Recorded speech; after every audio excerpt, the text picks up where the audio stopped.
Theories, strategies, and principles serve as the foundation of our course. We will be using them throughout our course, and you will be expected to draw on these theories, strategies, and principles to support your answers. Therefore, it's very important that you understand the distinct differences between these three items, how they are used, and why a student would use them. When speaking about theories, strategies, and principles, I always talk about them in that same order. However, to understand them, it's easier to think about principles first. Principles are the fundamental truths that serve as a foundation for our belief, behavior, or chain of reasoning. These are the whats that we should be doing.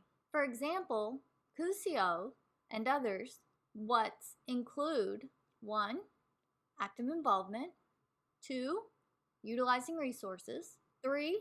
Social interaction and collaboration, and 4. Self-reflection. Then they break down each principle into smaller principles. These include the things, or the whats, that students should be doing for each principle.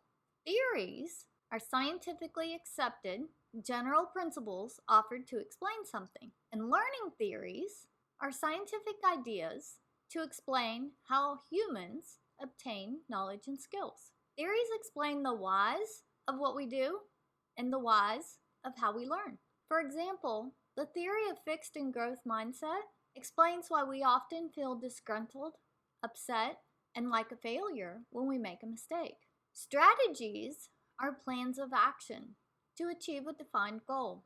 And learning strategies are approaches to completing a task. Strategies are the hows of doing something or of learning. They explain the steps that someone should take or the methods that someone should use in order to complete a task or an assignment.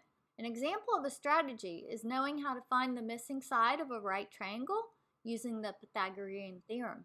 When we ask you to apply your knowledge to complete a case study or to transfer your knowledge to your own unique situations, we want you to base your responses on the principles, theories, and strategies that you have learned.